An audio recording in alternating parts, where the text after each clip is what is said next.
Hello，大家好，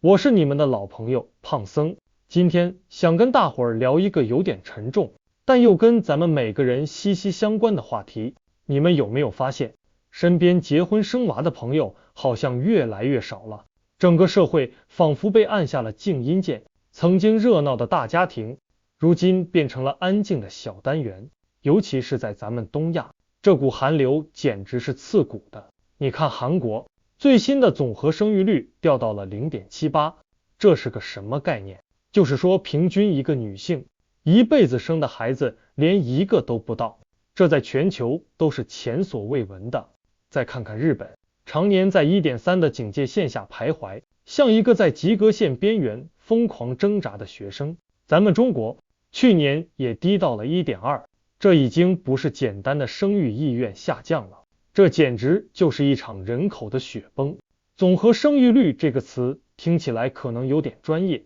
我给大家打个比方，它就像是衡量一个社会人口再生产能力的温度计。国际上公认，要保持人口数量不增不减，这个温度计的读数得在 2.1 左右，这叫更替水平。低于这个数，人口就要萎缩了。而 1.3 更是被人口学家们称为最低生育率陷阱，一旦掉进去，就好像掉进了一个流沙坑，想爬出来难于登天。而咱们东亚这些国家现在就集体陷在这个坑里，而且比那些早就进入现代化的西欧国家陷得更深更彻底。最让人匪夷所思的是，这一切发生的太快了，就像一辆全速前进的列车，突然之间就来了个急刹车，然后开始疯狂倒退。仅仅1-2代人的时间，咱们就从一个崇尚多子多福的社会变成了一个谈生育而色变的社会。这是为什么呢？很多人会说，还不是因为房价太高，压得人喘不过气，工作太卷，996、007成了家常便饭，哪有时间和精力生孩子？这些当然是原因，但他们能解释全部吗？恐怕不行，因为同样的问题在很多欧洲国家也存在，可人家的生育率虽然也在降，但好歹稳住了，没有像我们这样一头扎下来，摔得粉身碎骨。最近一位刚刚拿到诺贝尔经济学奖的哈佛大学老太太叫克劳迪亚·戈尔丁，她给出了一个全新的视角，我觉得特别有意思，一下子就点醒了我。她认为，决定一个国家生育率是平稳下滑还是断崖式下跌的根本原因不在于经济发展的有多快多好，而在于咱们的文化，特别是家庭里男女分工的观念有没有跟上经济发展的脚步。这就好比你开上了一辆时速300公里的高铁，但你的大脑还停留在绿皮火车的时代，这种巨大的撕裂感就是问题的根源。戈尔丁阿姨做了一个很有趣的对比，她把全世界的国家分成了2组，第一组是丹麦、瑞典、美国这些老牌发达国家，他们的经济发展是那种小火慢炖式的，虽然中间也经历过战争和萧条，但总体上是稳步前进的。他们的生育率呢，就像一条平缓的河流，慢慢悠悠地从高处流下来，最后稳定在 1.6 到 1.9 之间，虽然也低于更替水平，但至少没崩盘。而第二组就是日本、韩国还有南欧的意大利、西班牙这些国家，咱们都属于这一组。我们的共同点是，在2战后都经历了一场经济奇迹，像坐上了火箭一样，几十年就走完了人家上百年的路。70年代的时候，我们这些国家的女性平均还生3个以上的孩子，结果到了80年代中期，生育率就跟坐滑梯一样，哗啦一下跌破了2，到了90年代中期，更是齐刷刷的奔着 1.3 的深渊就去了。这背后的逻辑到底是什么呢？戈尔丁提出了2个特别关键的冲突。第一个是性别冲突，这个好理解，在一个家庭里，如果生孩子、养孩子的屎尿屁、吃喝拉撒睡，绝大部分都压在女人一个人身上，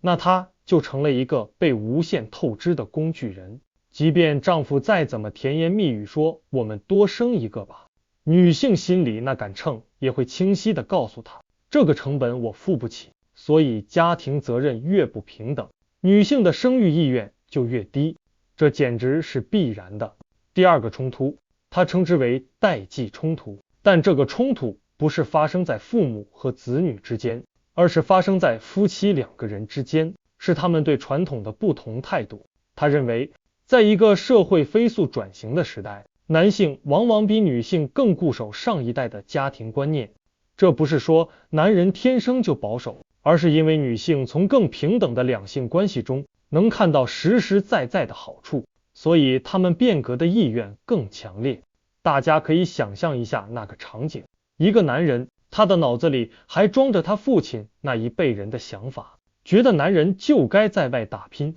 女人就该在家相夫教子，家族的香火需要延续。而他的妻子，一个接受了高等教育，在职场上也能独当一面的新时代女性，她看到的是一个更广阔的世界，她渴望自我实现，她不愿意被家庭和孩子完全捆绑。这两个来自不同时代的人生活在同一个屋檐下，你让他们在生不生孩子、生几个孩子这种重大问题上达成一致，那得有多难？最后就算勉强做出了决定，也往往是一个人妥协，一个人委屈的结果。这样的家庭怎么可能幸福？又怎么会有动力去迎接新的生命呢？所以生育率的崩盘，不是因为大家突然都不喜欢孩子了，而是在这个剧烈变化的时代里，两个人想在一个家庭内部就未来达成共识，变得无比困难。这种不一致，既来自于对未来生活不同的期待，也来自于对过去传统不同的留恋。咱们再把镜头拉近一点，看看东亚和南欧这些国家到底经历了什么。一个最显著的特征，就是我们都经历了一场规模巨大、时间高度集中的人口大迁徙。就在几十年前，我们中的大多数人还生活在农村，日出而作，日落而息。可短短几十年，无数人涌入城市。韩国的农村人口比例从70年代的72%骤降到现在的不到20%。这种变化是翻天覆地的，它不仅仅是居住地的改变，更是生活方式、价值观念、家庭结构的彻底重塑。我们来描绘一个具体的画面吧。想象一个1980年左右在韩国出生的男孩，他的父母可能出生在战后的农村，家里有5、6个兄弟姐妹，一辈子面朝黄土背朝天。后来父母带着对美好生活的向往进了城，他们把所有的希望都寄托在儿子身上，拼命赚钱供他读书，希望他能出人头地。他们用自己从农村带来的传统观念教育他，期望他将来能娶一个像他母亲一样温柔贤惠的妻子，在家照顾老人和孩子。这个男孩，他承载的是整个家族的期望，他所接受的教育是延续传统的教育。现在我们再看看和他同龄的一个韩国女孩，她的人生剧本可就完全不一样了。在她成长的这几十年里，韩国经济腾飞，女性的地位发生了戏剧性的变化。她有机会接受和男性一样甚至更好的教育，她可以进入过去只有男性才能涉足的行业，她可以靠自己的能力在首尔买一套小公寓。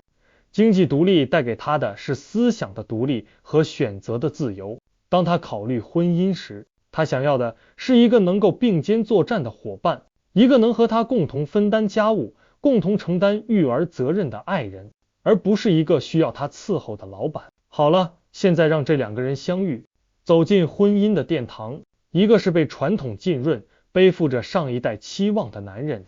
一个是被现代浪潮唤醒、拥有无限选择的女人。他们之间的期望就像两条永不相交的平行线。当生孩子这个议题被摆上桌面时，一场风暴就在所难免了。这种巨大的期望落差，就是我们这些经济快速发展国家生育率急剧下降的根本症结所在。我们的家庭内部没能跟上外面世界的变化，家庭观念的软件系统已经远远配不上经济发展的硬件水平了。而这一切的核心，最终都落在一个极其现实的问题上：不公平的家务劳动。我们谈经济压力，谈育儿成本，但很多时候，女性更在意的其实是时间的成本。照顾一个孩子需要投入的时间和精力是无穷无尽的，它像一个黑洞，会吞噬掉一个人的所有个人空间。而这份劳动，在很多家庭里，默认的承担者就是女性。